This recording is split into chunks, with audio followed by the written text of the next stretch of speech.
Aujourd'hui, le but, c'est de pouvoir te donner toutes les petites astuces qu'on a à vérifier. Donc, si jamais la retraite ne remonte pas en DSN sur un dossier.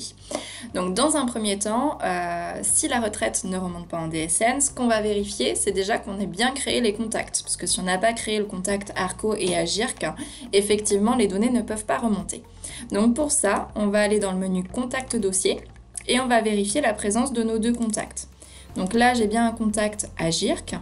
Je vais vérifier les informations dans l'onglet AGIRC en sachant que je dois avoir renseigné le numéro interne AGIRC qui doit être identique au numéro interne ARCO et également les informations de paiement. Là, on est sur un dossier qui a un seul établissement. Donc les deux valeurs à renseigner, ça va être le mode de paiement et la périodicité de paiement. Si jamais on a un seul établissement et qu'on a renseigné notamment l'établissement payeur ou la banque, ce que je te conseille, c'est de venir rendre indéfini ici. Donc généralement, quand on a mis une valeur, il faut le faire 2 fois pour que la valeur se mette à blanc et que la valeur n'apparaisse plus. L'établissement payeur de cotisation et la banque, on va venir les renseigner uniquement en présence de dossiers multi-établissements où par exemple le siège social va venir payer pour les établissements secondaires. Donc là, dans notre cas, on est sur un seul établissement, donc on renseigne uniquement le mode de paiement DSN et la périodicité de paiement. Ce qui va être également important, c'est de vérifier que la coche exclut DSN ne soit pas cochée, car si cette coche-là est cochée, tout simplement, le contact va être exclu et c'est pour cela qu'il ne remontera pas en DSN. Donc ici, on a bien vérifié le cas sur la GIRC, on va vérifier sur l'ARCO et comme je te disais, on va vérifier aussi que le numéro interne soit identique. Donc là, c'est bien le cas de mon ARCO. Et les informations de paiement ARCO, de la même manière, j'ai le mode de paiement et la périodicité. Si jamais tu nous appelles à l'assistance parce que la retraite ne remonte pas en DSN, il est possible qu'on te demande, comme je l'ai fait moi dans mon dossier, dans informations spécifiques de renommer ton contact. Ça va nous permettre de vérifier que le contact que tu utilises soit bien le bon, parce que des fois on a plusieurs contacts AGIRC ARCO, donc pour être sûr que celui que tu renseignes au niveau du modèle est le bon, on va venir le renommer. Donc pour ça, dans informations spécifiques, on renseigne un nom. Ensuite, en faisant 2 fois entrer, le nom va bien apparaître au niveau de la liste des contacts ici. Donc ensuite, pour que ce soit plus facile au niveau du modèle, si jamais tu viens de le renommer, je te conseille de fermer le dossier et de le réouvrir pour que ça se passe correctement. Et donc comme on vient de le dire, une fois qu'on a vérifié que les contacts sont bien OK, on va pouvoir aller au niveau du modèle. Donc la deuxième étape. Donc sur l'ensemble de mes modèles, je vais venir vérifier que dans la partie contact du modèle, mon contact AGIRC et mon contact ARCO soient bien renseignés. Donc pour ça ici, donc je vois bien qu'ils sont présents. Ce qui est possible également qu'on te demande si jamais ta retraite ne remonte pas en DSN, ça va être de repointer les contacts. Ce qu'on appelle repointer les contacts, tout simplement, ça va être au niveau du modèle. Sur le contact en question, on va remettre le point d'interrogation pour revenir saisir ensuite le bon contact. Donc ça, je le fais pour l'ensemble de mes contacts ARCO-AGIRC et sur l'ensemble de mes modèles.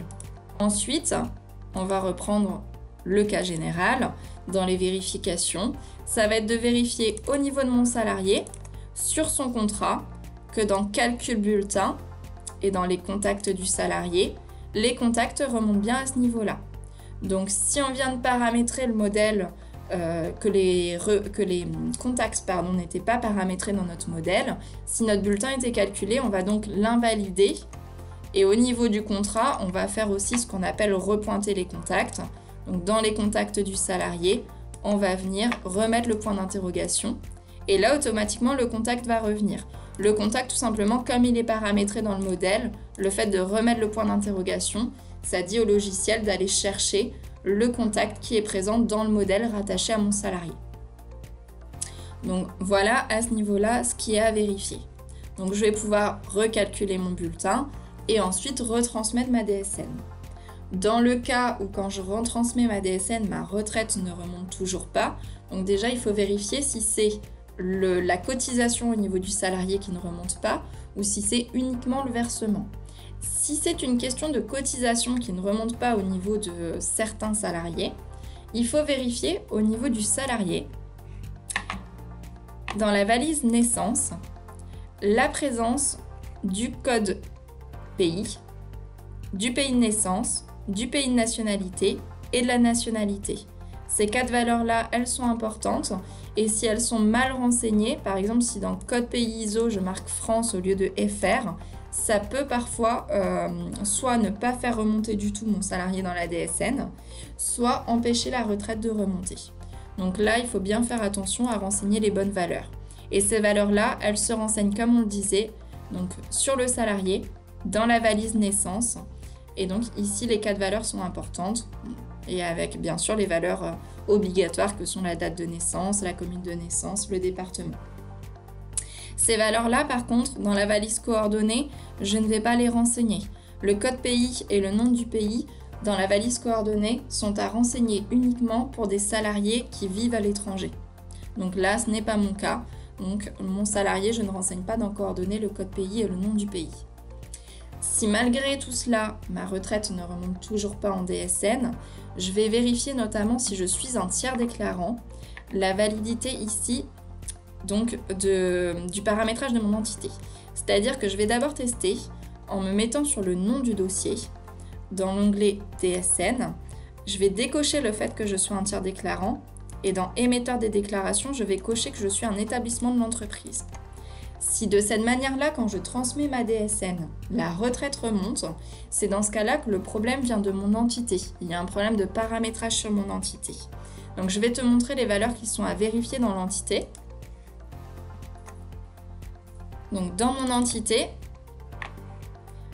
au niveau de mes contacts, je vais vérifier donc, en faisant bien attention à l'échelle des temps, donc au mois de janvier, je vais vérifier la présence des informations obligatoires.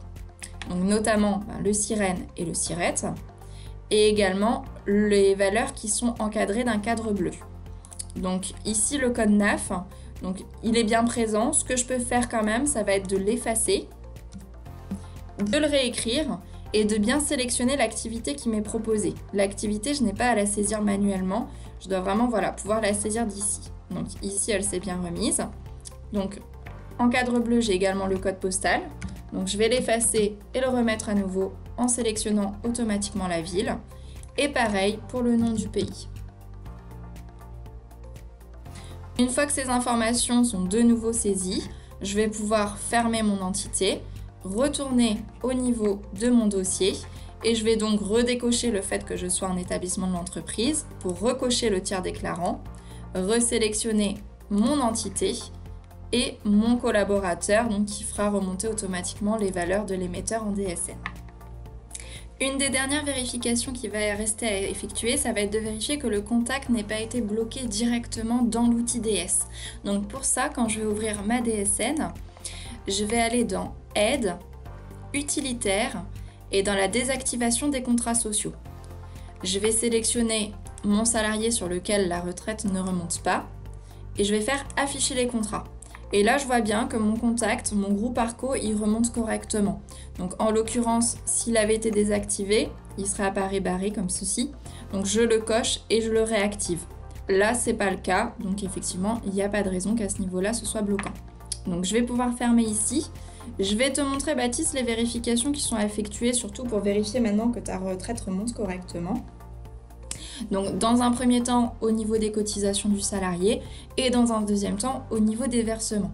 Au niveau des cotisations salariées, donc dans l'onglet salarié et dans l'onglet cotisations, je vais vérifier ici que dans le bloc 03, j'ai bien la présence dans les cotisations individuelles de la rubrique 105 qui est mon montant de cotisation régime unifié Agirc Arrco, donc qui représente ma retraite. Et donc éventuellement la réduction générale qui va avec si mon salarié en bénéficie. Donc là, je peux voir que la retraite remonte bien au niveau des cotisations de mon salarié. Pour être sûr que tout soit bon, je peux également vérifier au niveau du contrat que tout en bas, le code RUAA remonte automatiquement. Donc normalement, avec toutes les manipulations que je viens de te montrer, Baptiste, le fait de repointer les contacts, etc., va vraiment faire remonter ce code automatiquement, le RUAA. Si jamais il ne remonte toujours pas, c'est peut-être qu'au niveau de ton salarié, tu as fait une modification au niveau des informations contractuelles. Donc je vais te montrer au niveau du logiciel où ça se trouve.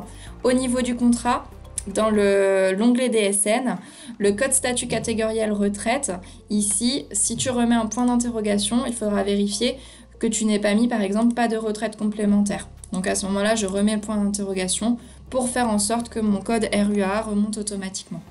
Donc là, je vais recalculer mon bulletin et effectivement, s'il ne remontait pas, je vais pouvoir retransmettre et actualiser afin que le nécessaire soit fait. Comme je te disais tout à l'heure, là, on a vérifié au niveau du salarié que tout remonte correctement et c'est le cas. Donc je vais pouvoir vérifier au niveau du versement en sachant que moi, je suis sur le mois de janvier. Ma retraite, je l'ai paramétrée en mensuel. Il est donc normal que je retrouve un bloc de versement ARCO. Si jamais j'avais paramétré mon contact au trimestre, à ce moment-là, sur le mois de janvier et le mois de février, je n'aurai pas mon bloc de versement ARCO, mais il apparaîtra donc sur le ADSN du mois de mars. Donc tant que je vérifie qu'au niveau de mes salariés, les cotisations retraite remontent correctement, il n'y aura pas de souci après pour que ça remonte automatiquement sur le mois de mars. Je peux vérifier comme ça pour être sûr que ma retraite remonte bien au mois le mois. Voilà, je pense que là maintenant tu as toutes les clés pour faire remonter la retraite automatiquement dans ta DSN.